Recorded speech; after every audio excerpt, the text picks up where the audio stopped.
Alrighty, welcome back for day 7. We have hit week 1 done and dusted. So congratulations for following along.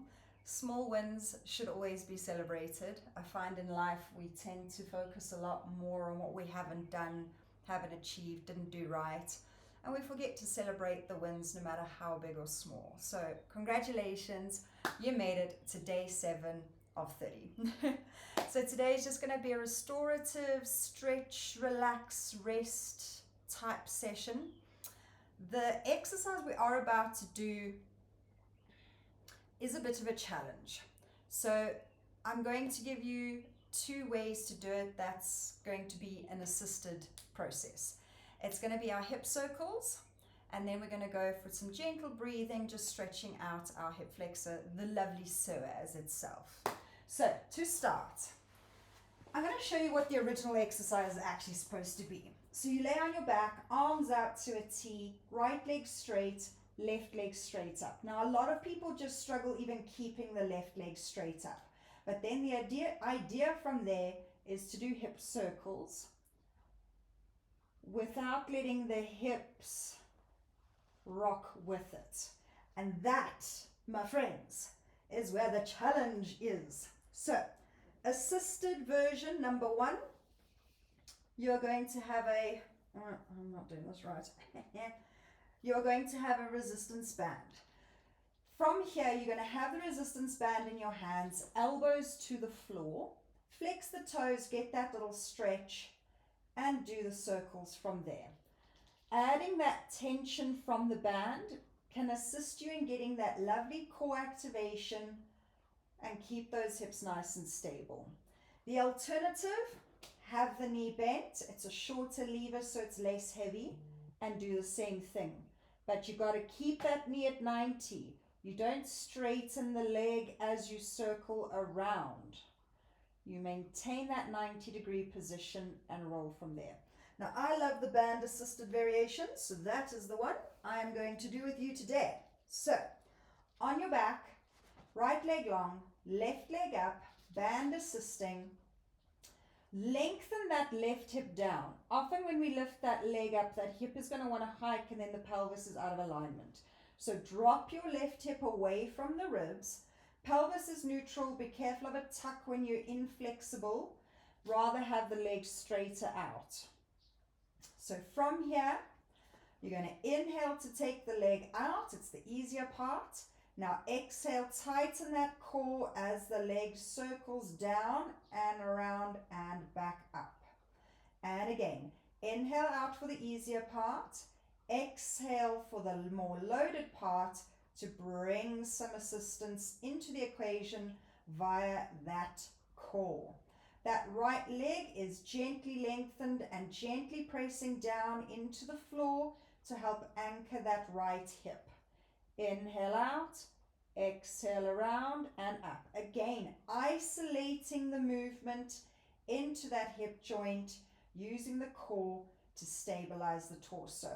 One more in that direction. And now we're going to change directions. And let's go. Inhale down, exhale around and up.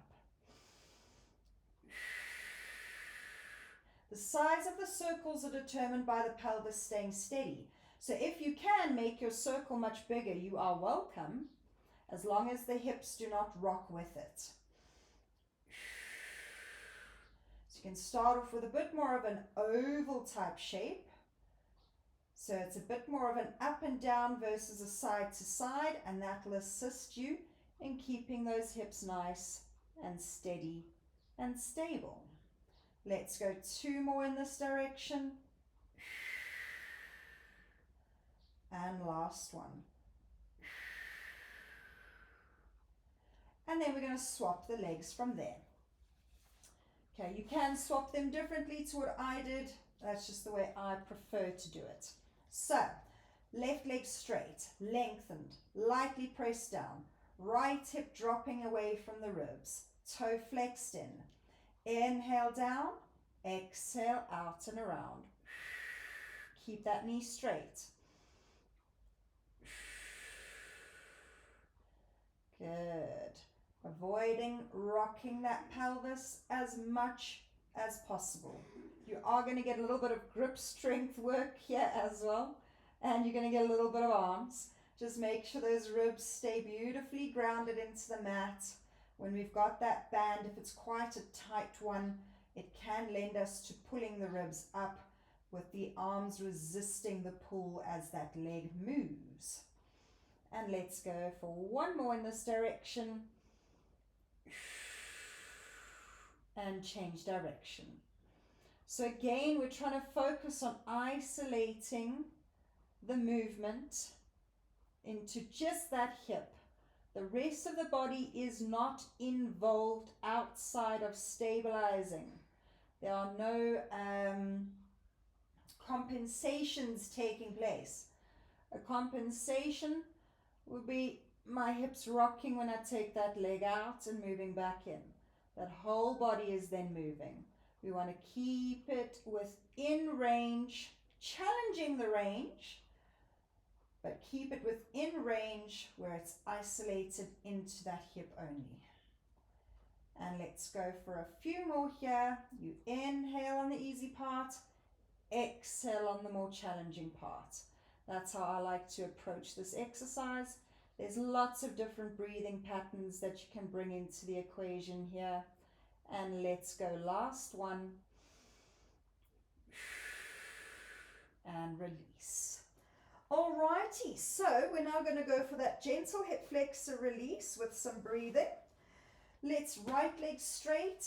Now hug that left leg into your chest. If you can't grab it easily because of flexibility or body shape, grab behind the hamstring. What I want you to concentrate on is keeping your spine and pelvis flat. I don't want you to let that pelvis tuck and then that right leg will no longer be able to be flat on the floor. We want to try and be neutral, challenge that squeeze, and get that gentle stretch. You're going to give me 3 big belly breaths.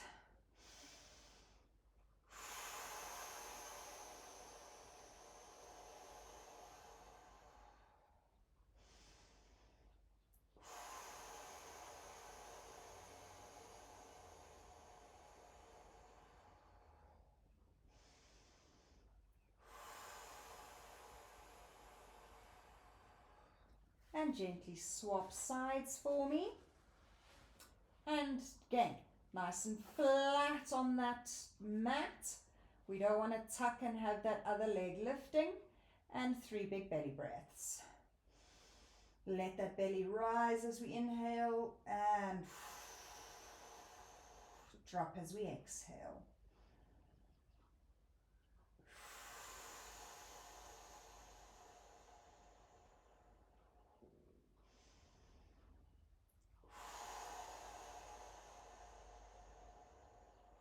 And then gently release. And that is the end of day 7. So, well done once again. I hope you enjoyed the session. Again, every time, crazy hair. Let me know how those hip circles went for you. I find it is a very challenging exercise as well for people in terms of brain-body connection, understanding if the body is moving, not moving. So play around with it, take your time, maybe even video yourself and then reflect back to it so that you can get the visual on what's actually happening with your pelvis with those legs, hip circles. They are not my favorite, I'm not going to lie, but when you get them right, once again, fantastic work. So play around, have some fun in the process, and let me know how it went. Bye.